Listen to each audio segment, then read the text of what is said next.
Thank you, Millie. Okay. I'm ready. All right, 1, 2, 3. Should I take off my glasses? Oh, that's a good one. Okay, thank you. So early this morning, we found out that our speaker was not going to be able to make it in emergency. So Marty and Millie and Bob and I got on the hook to be able to figure out what we should do. And so we decided we ought to have one of us speak, and so I nominated myself. And I said, how about Stanford football? And they said, absolutely not. If it's Washington State football, that's okay. But so what we thought would be a good topic for us all, because it's certainly germane and in the press at the moment, would be the Livermore Valley Performing Arts Center. And what's been going on specifically with the Bankhead, and I'll remind you that LVPAC also sponsors the Bothwell Center. So I'm going to give you a brief update about where we are. So, next slide. So, LVPAC has a really good mission, which is to make sure that we have world-class performing arts that's presented at our Bankhead Theater. And I think over the 7 years that they've been there, they've been very successful in doing that. And one of the things, and people have noted this, is that LVPAC and that Shea Plaza really does stimulate a lot of economic development downtown. So that was one of the principal goals. Next.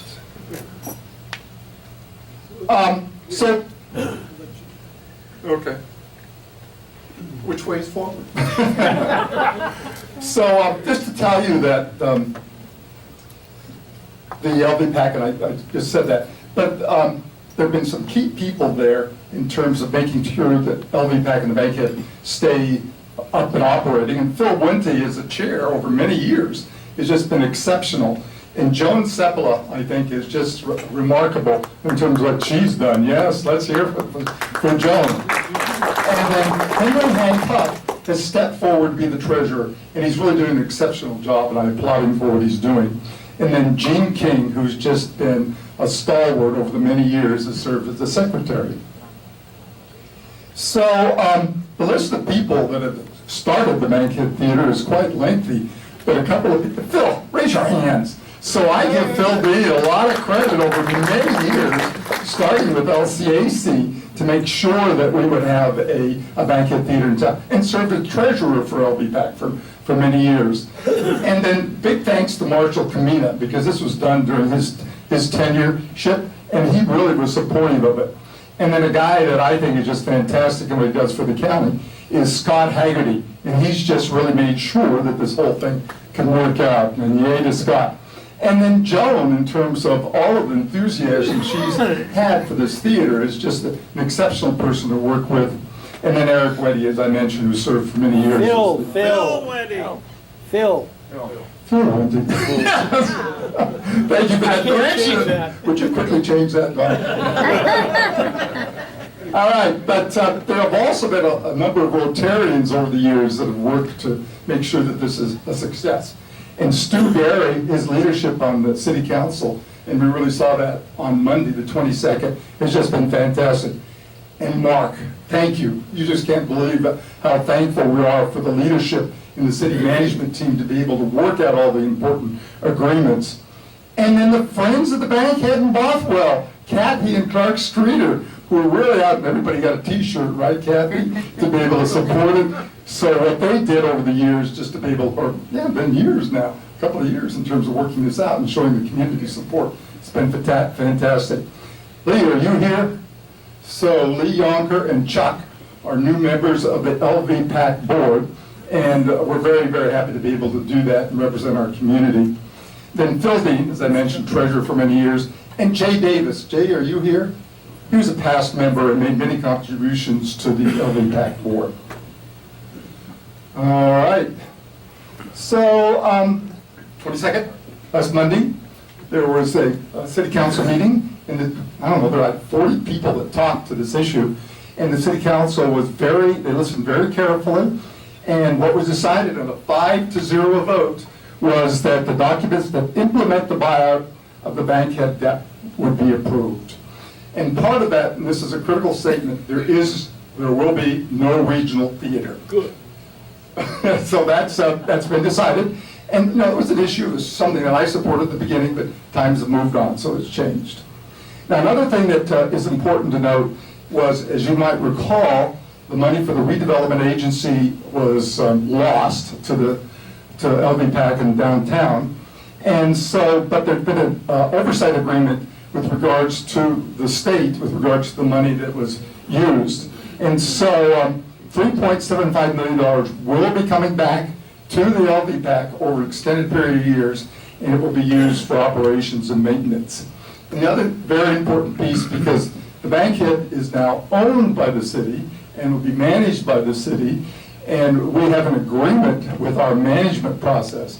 So that sublease agreement and the operational procedures have been signed with the city. And again, thanks, Mark, for getting all of that done. I really appreciate it.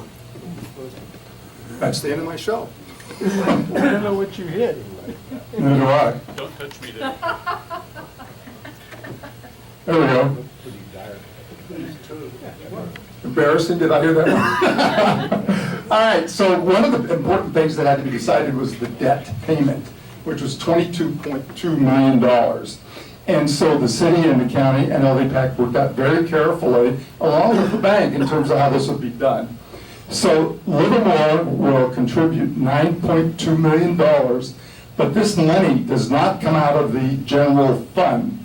It comes out of management fees for Altamont and other landfills. So that'll be a steady stream into this payment. So that won't be anything that's obligating, and there's lots of reserves still there, so there'll be no obligation to the city, to its general fund. Post-community impact fees.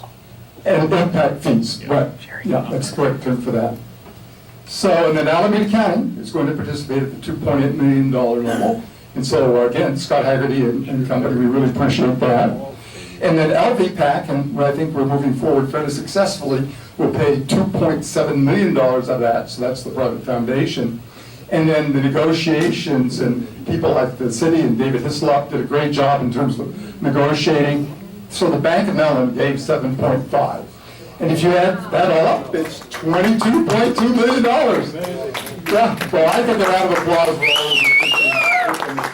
Because I'll tell you, a year or 2 years ago, organizations like my own were beginning to think of, is that better? Still closer or farther away? There you go. There we go. This one, we're wondering where we're going to go, and now we've got that Bankhead Theater to go back, that beautiful 507-piece theater. See what I can do. Okay, so where's the funding stream? How am I doing? So, yeah. So one of the things that now that we have that responsibility, the Bankhead needs to be able to pay for its operations, which is on the order of $600,000 a year. And one of the things they do is, and I saw many of you there, was another successful clam bake was held in terms of last year. We made $300,000 on that. And I think it's going to be close to that again this year, so that's good. Now that we've got questions put aside, which is, will there be a Bankhead? How are we going to be able to handle the debt?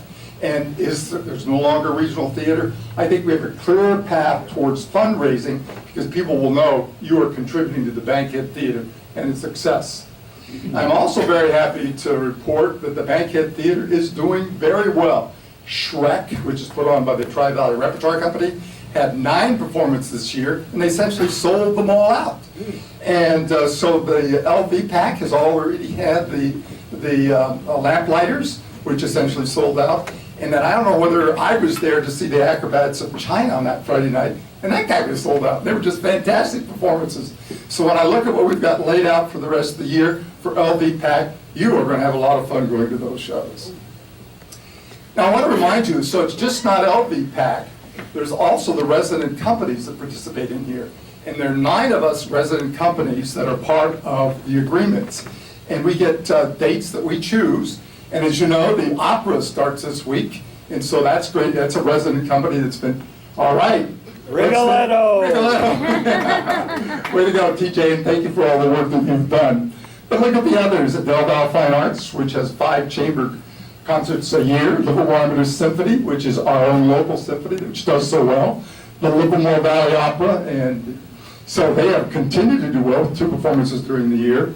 The Radio Speaker Series that I'm the president of, And don't forget Michael Krasny, he'll be our first speaker. Oh, wow. Yeah. And so the Sycamore Strings Academy, which is associated with the Bothwell Arts Center, the Tri-Valley Rep I just mentioned, and the Valley Concert Chorale, which a number of you are members of, and the Valley Dance Theater. So those are the 9 resident companies. You Yes, didn't mention, Skipped one, The City Chamber Symphony. yes. Yeah. It is. I know. Just- 10 resident companies with City Chamber Symphony. And we present fine chamber music 3 or 4 times a year. Sundays at 2 o'clock, so be sure to look for that.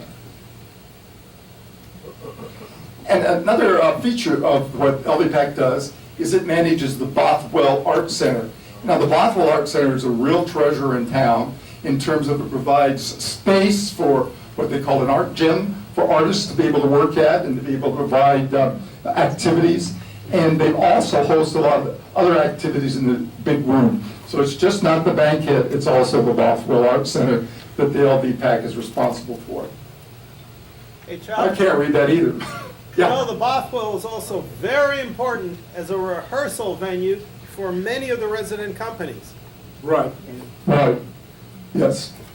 Okay, so this is some of the detail with regards to the way the money's going to be handled. So I'm not going to read that or go through it because I can't read it either. All right, how about that? 15-minute presentation. Let's give them a round of applause. Okay, I and others are here and would be happy to answer questions. Hank? Is getting the management structure of the banquet changing Um, as a consequence of this deal? Well, it's been changing over this year. For instance, the LVPAC board has been expanded, and that was one of the things that the friend of the banquet in Bothwell requested, which was to have additional membership that would be more representative of the community. And so there are 3 of us, as well as others that have joined. And as I mentioned, Lee Yonker has become a member of the banquet board. And myself, Chuck Hartwig, has become a member of the banquet board. And then Hank Huff, I just cannot say enough good things about Hank. So he was part of the organization with the Friends of the Bothwell and banquet. Judge Eaton, Mark Eaton. Okay, you know, Mark Ayton is another one, yeah. before you take some more questions, can I have Mark give an update on the city side of it? And then you two can both take questions. Okay, come on up, Okay? Mark. All right, and I wanted to just give a little bit of information. So one of the questions I'm going to sort of answer there. So what is the nature of the relationship between the city and LVPAC? So obviously the city is now the landlord, so we are responsible for the shell of the building. LVPAC continues to be responsible for essentially everything inside the building, with a little bit of transition time as they get their feet under them, under the new structure here. The other issue is there are a number of reporting requirements now. Quarterly, LVPAC will be generating written reports that'll be available to anybody who wants to see them, going over essentially what's happened during the past quarter, how's attendance, how's fundraising, how are operations going, all of those issues. So one of the key pieces of this is I think the city has provided the stability that's necessary to move forward here, but this is sort of far from over. As was noted, LVPAC has an ongoing operational fundraising goal that they have to meet every single year. No community theater of this scale anywhere survives without ongoing donations from the public, even if they don't have to have a payment for their mortgage, as it were. So from that perspective, the community's going to need to continue to support the operation of the theater, somewhere between $600,000 and $800,000 a year. So while the building is secure, actually making the building do what we all want it to do is a community obligation as well as an obligation on the board of LVPAC. I do want to say that the vast majority of the resources that have been put into the theater so far have come from the board, and we want to thank and publicly thank them for that. But again, I think if we all want to have a theater that works moving forward, we need to take that seriously as far as what is our part, either as Rotarians or members of the community, to help that process. And since you'll have a lot of tools to look over the nonprofit shoulder, I think that's our responsibility as well, not to sort of sit on the sideline and throw rocks, but to become involved and become part of the solution on that. So a lot of information will be available as we move forward on those sorts of things. The board does have term limits, and for some of the board members, They're nearing the end of their terms on that, and so we'll go through a period here in the next 5 years as we transition from a founders board into an ongoing board. And again, that's usually a very difficult time for a nonprofit. Nonprofits throughout the city, and we know some of them have turned into be very, very successful nonprofits as they made that transition, and some have had a very rough time, whether that be on adaptive writing or affordable housing or whatever. Lots of different nonprofits have difficulty in that time period. And again, support from the community will be key in helping us make that transition. Obviously, from the city, we got several things out of this, which was ongoing operations. That was very, very important to us. A smooth transition, that was very important to us. We were able to protect all of the resident companies, and because essentially the impact of them would have been quite dramatic. And so those are all things that we think are very positive for the overall community as we move forward. In addition, LVPAC will be looking for community input. They have, aside from the board, a committee that is set up to gather community input, looking for partnerships to bring the arts further and deeper into the community. And as Chuck noted, the focus now on making the bankhead perform as well as it can. And I think several people noted that what were the negotiations characterized as? Spirited, I think. Friendly. Yeah, friendly, yeah, and spirited. So if you can imagine what it was like sort of sitting in rooms where we had the bank, certainly with their perspective, the county of Alameda, LVPAC, and their folks, the city, and it got quite complicated at times. But ultimately, everybody wanted to work together to make the deal work, and that's why it did work. So certainly, I can help answer questions with Chuck. If you actually did look at the documents, or over 2,000 pages of documents, if you actually read any significant part of that, you are now eligible for the library medal for reading 100 books. So just talk to our library director about that as we move forward. And that's the story I wanted to note, essentially what the city's role will continue to be as landlord. It will not be on running a theater. So if you don't like that a particular word is in a title of a production that's going on at LVPAC, speak to the board of directors. But we're not going to note that they can't do, chronicles that deal with a particular part, lady part, so not our issue. It never will be, and that was very clear because essentially the arts need to be working in a facility and an environment that doesn't involve direct governmental oversight in that way. And so council is very clear on that, and the agreements that we have very clearly lay out the obligations of both parties, and that's not one of mine. So yay on that front. So that's one of his, and he'll have to deal with that moving forward. Question? So again, a big round of applause for all this, what the city has done. Very, very I want to say one thing before I answer another question. So Lee Yonker leaned over to me, and you are familiar with Science on Saturday that occurs at the Bothwell Center. He says that that program is exemplary throughout the country. And so there are many people that find that just to be the way you should be introducing science to young people. And they have a website. He claims they've had 12 million hits on that website with regards to How many hits? How many hits? 12 million at the bankhead. Thank you very much, Lynn. But I think things like that we do, or the bankhead does, or LVPAC does, on mornings is just something that's really exemplary. So congratulations to that organization. Hank, question? Will the quarterly documentation that you were referring to be available on a website online? That's a great question. That isn't stipulated in the agreements. So the question had to do with, there are quarterly and annual reporting necessary. The annual reports are required to be placed online by LVPAC. The quarterly reports are required to be turned into the city of Livermore. We didn't specify whether those would be available on the web, but I think that's a good idea. So we'll probably figure out some way to have a nook where we'll put all of that stuff. We already have a folder on the city website that has all of the documents that have ever been approved on the Bankhead, Bothwell, Regional Theater, all of that. So I think we'll probably just simply put them there. People are used to looking in that slot, and so and that's the other piece is if you all have suggestions on how we sort of do this as we move forward, certainly open to hearing those. Yeah, Steve. I think this is a question for Mark.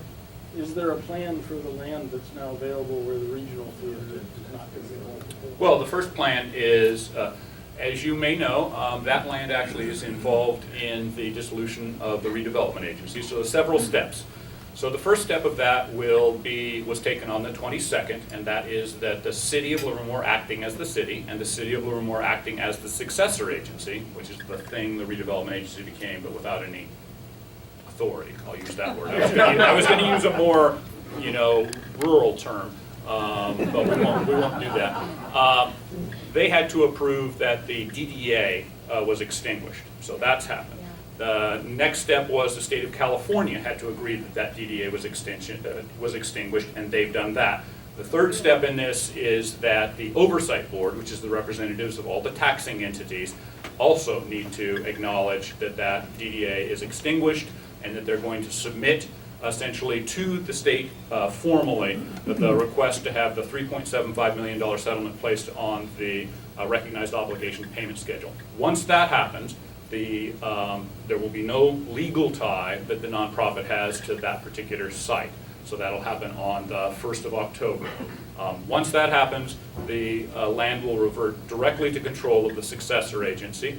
It's controlled through a process called the Long Range Land Management Plan, which every jurisdiction is required to do by the state. Once they sign off on that, and we expect that before the end of the year, the city will be free to dispose of that property consistent with either the funding sources or other things.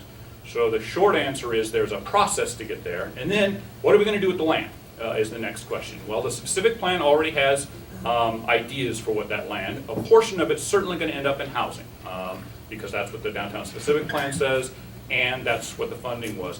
Are there other things that might happen with that land as well? People have suggested, well, how about a mid-range hotel? How about, conference rooms? How about a variety of things? So one of the things we're going to do is have a series of discussions with the community about what you want to do with that site. But then at that point, we'll be able to free to move forward with that. Obviously, parking downtown is a big piece of the puzzle. But the short answer to your question is, yes, we have a process. We don't have an outcome yet. I saw their That was a hands. long question. Or, a long. Okay, thank you very much, and we are all very proud and happy that the Bankhead Theater will continue to be with us, and We can take I- a couple more questions. Anybody else got a question? would you like to hear the rest of the Oh, Ray boy, Doral they speaker didn't series? like my answer. Yeah, We're not going to ask Mark any more questions. yeah, because those were too long to answer, sorry. All right, Kathy. I guess I'm gathering that, because you don't want to be involved in what words or scenes are in productions, that there will not be any staff assigned to or associated with LVPAC? No, we will not monitor LVPAC's operations other than compliance with the lease. So we're the landlord, they're the leasee, they have to do certain things. They have to have a certain number of shows a year, they have to have a certain variety of shows in there, they have to basically meet certain objective milestones, and we will check for that. But we won't check on the style or content of a particular show. It's not our job, and we don't want to be in that business. Little comment here. So Ed Salazar is with us, and he works really closely, and you all know that he essentially manages the Bankhead Theater. But one of the things LVPAC is doing is looking for an executive director. So there's been a firm that they have hired to be able to find that executive director, and so we're anticipating her or him to be with us fairly soon, and then we'll be able to move forward. Great. Chuck? Right. Could you address the stability of the LVPAC staff? I think over the years they've accumulated some very good people, and will they have job security going forwards? Well, that will, of course, be the decision of the executive director, but I can speak honestly. I think David Hislop, et cetera, have worked very strongly with the staff, and the staff has been somewhat reduced.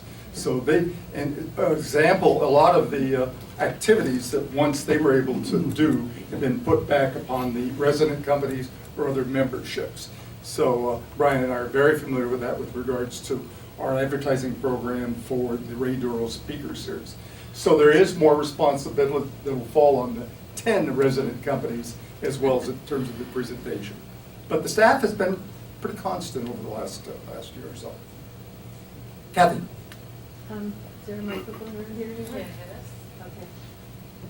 Okay. I just want to acknowledge Ed Estrada because he had to step in after David Hislop left, the fourth person in, I don't know, a year. And Ed does a spectacular job of managing the stage and all the production crew. And he's really stepped forward and I think helped a great deal in smoothing out this transition. And I think that acknowledging him publicly is a good thing. So thank you, Ed Estrada. Yeah.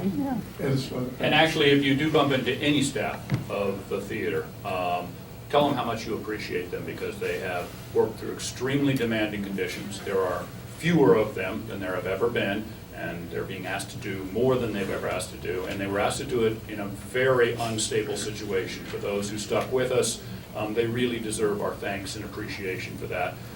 It's my belief that LVPAC's on a very solid path forward here, but you should remember how much stress there is on some of that staff not knowing candidly whether they would have a job soon. So just an outstanding job by those staff members. Well, thank you, Mark, thank you. I'll take the ball, the volleyball, Is please. that what you want to talk about? You give Mark the ball. I think after that rushed presentation, you deserve both. Want to ask you, Mark? What do you want, Mark? Oh, I'll take the wine. After that, shoot, can't deal with reality straight up sober. Yeah. Somebody take their picture. We need to get a picture of those two with their kids. But thank you, everybody.